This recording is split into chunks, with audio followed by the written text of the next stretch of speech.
لله رب العالمين والعاقبة للمتقين. الصلاة والسلام على أشرف الأنبياء والمرسلين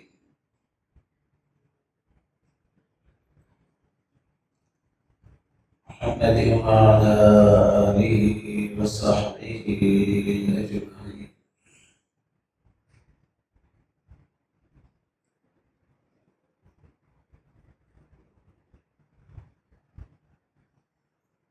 سورة الأعراف سے تفصیل ذکر کرنے باقی.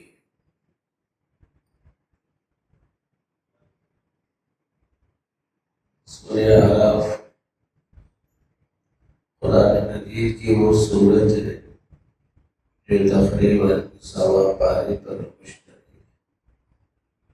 ہے. اس میں تقریباً 206 آیتیں. یہ سورت مکی سورت کہلاتی ہے. یہ سورت ہجرت سے پہلے نازل ہوئی. البتہ 8 آیتیں ایسی ہیں جو مدینہ منورہ میں نازل ہوئی.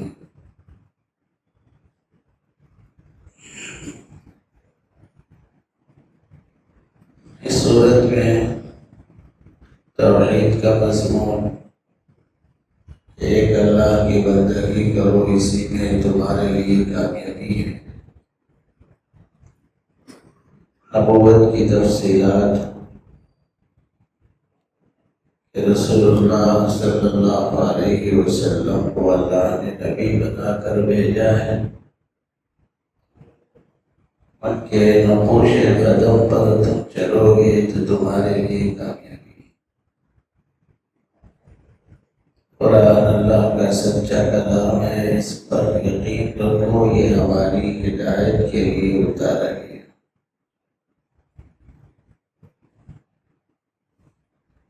آخرت کے مضامین کو اللہ نے کھول کر بیان کیا. فمن ثقلت موازینہ فاولئک هم المفلحون. وہاں اللہ تعالیٰ ہر مومن کے اعمال کو تولیں گے. اور آپ کو اشکال ہوگا نماز کیسے تولی جائے گی، روزہ کیسے تولا جائے گا، زکوٰۃ اور حج کیسی تولی جائے گی، صدقہ اور خیرات کیسا تولا جائے.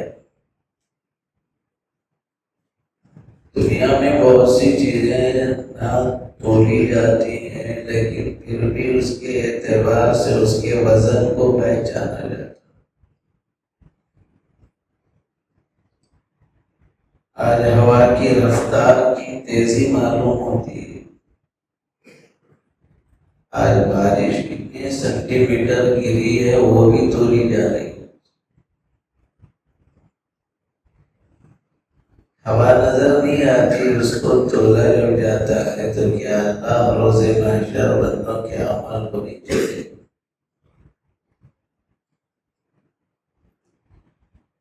والوزن یومئذ الحق. اس دن تولنا اللہ کی طرف سے برحق ہوگا. ٹھیک اللہ تعالیٰ اعمال کو تولے گی.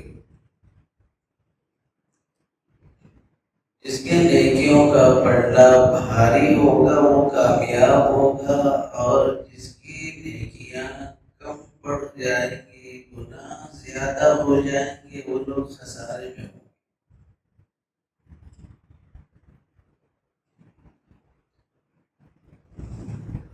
بعض ایسی چیزیں بندے کو اپنانا بہت ضروری ہے کہ وہ اعمال اختیار کریں جس سے ہمارے نیکیوں کا وزن بھاری ہو جائے.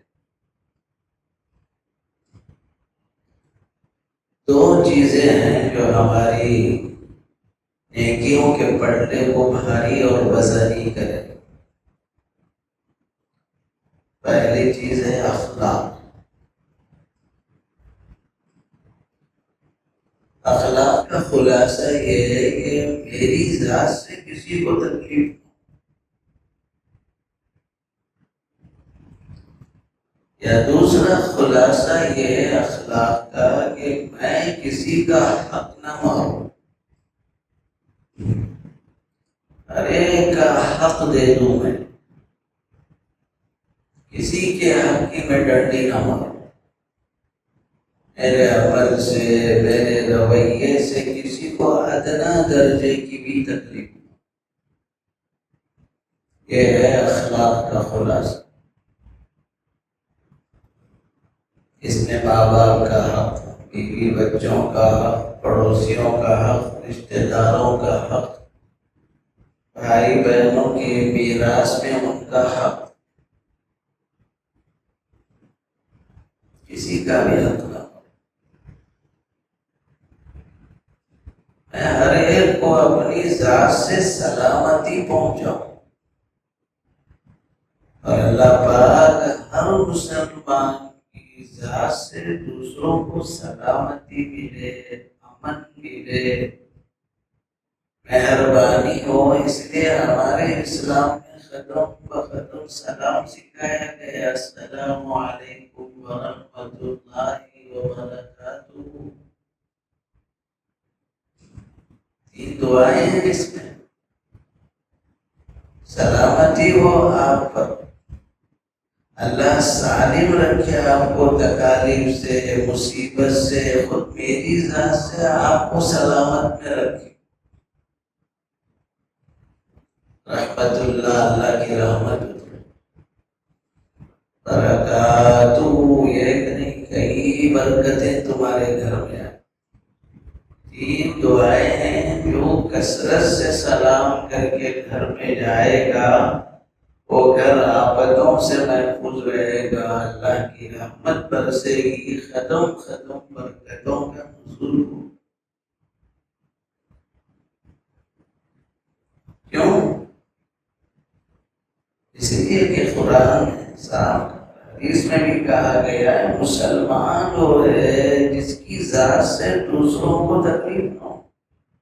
المسلم من سلم المسلمون من لسانہ ویدہ۔ رسول اللہ صلی اللہ علیہ وسلم نے فرمایا اخلاق سے نیکیوں کا پلڑا بھرتا ہے، تہجد سے نہیں، ذکر سے نہیں۔ دنیا میں ذکر کرنے والے ملیں گے، تہجد پڑھنے والے ملیں گے، تلاوت قرآن کرنے والے ملیں گے، لیکن اخلاق والے نہیں ملیں گے۔ ایک آدمی تہجد گزار ہے لیکن ماں کو تکلیف دیتا ہے یا باپ کو تکلیف دیتا ہے، تو اس کی تہجد ہوا میں جائے گی اور یہ دوزخ کا مستحق ہو۔ ماں وہ ہے جس کے قدموں تلے جنت ہے، باپ وہ ہے جو جنت کا بیچ کا دروازہ ہے۔ لوگوں کو آج اخلاق کی کوئی فکر نہیں، ماں سے روٹھا ہوا ہے، باپ سے روٹھا ہوا ہے، گھر میں حال یہ بیوی چین سے نہیں ہے، بچوں کو سکون نہیں ہے، ظالم اور جابر بنا ہوا ہے، پھر وہ صف اول کا مصلی ہے، کچھ ہونے والا نہیں۔ رسول اللہ صلی اللہ علیہ وسلم نے فرمایا ان احبکم واحسنکم مجلسا یوم القیامہ احسنکم خلقا، سب سے زیادہ محبوب میرے نزدیک اور سب سے زیادہ قریب وہ امتی ہوگا جو اخلاق میں سب سے بہتر۔ بعض لوگ نماز کے بظاہر نظر نہیں آتے لیکن اخلاق کے اتنا عمدہ ہوتے ہیں، ان کا خاتمہ جب ہوتا ہے تو لوگ تعجب کرتے ہیں کہ بھی اللہ کا کیسا یہ بنتا ہے۔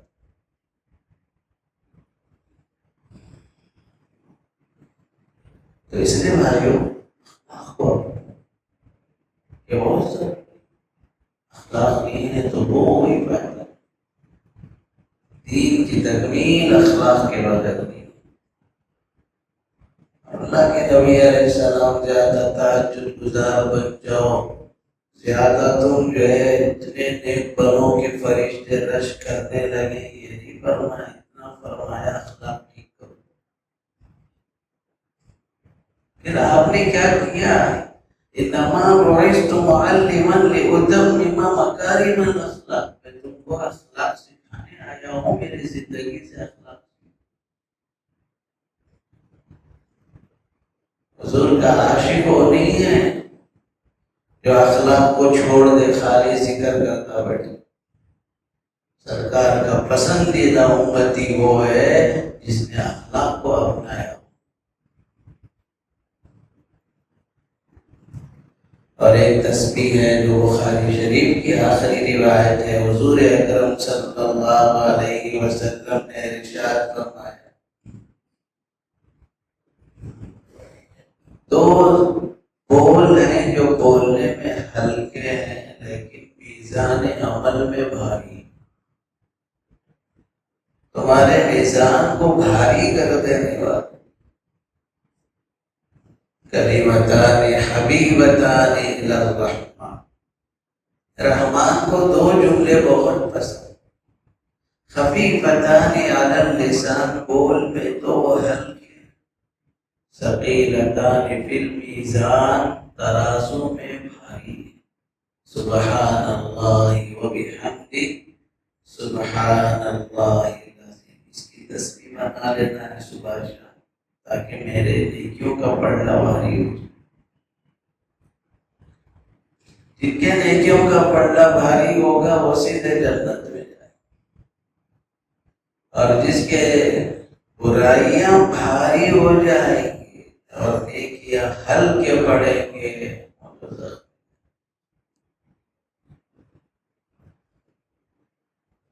کچھ ایسے بھی لوگ ہوں گے جن کے نیکیاں اور برائیاں دونوں برابر ہوں گی، ان کی نیکیاں اتنی ہوں گی کہ دوزخ سے بچا لیں گی، مگر برائیاں اس قدر ہوں گی جنت میں جانے سے روک دیں گی۔ اللہ تعالیٰ نے اس کو دوزخ اور جنت کے درمیان ایک بڑی جگہ اونچی رکھا ہے جس کو آراف کہتے ہیں، بڑی فصیل ہوگی۔ اللہ تعالیٰ اس کو ایسے رکھے ہیں کہ ایک طرف دیکھیں گے تو جنت نظر آئے گی، دوسری طرف دیکھیں گے تو دوزخ نظر آئے گی۔ پریشانی میں ہوں گے، رو رہے ہوں گے۔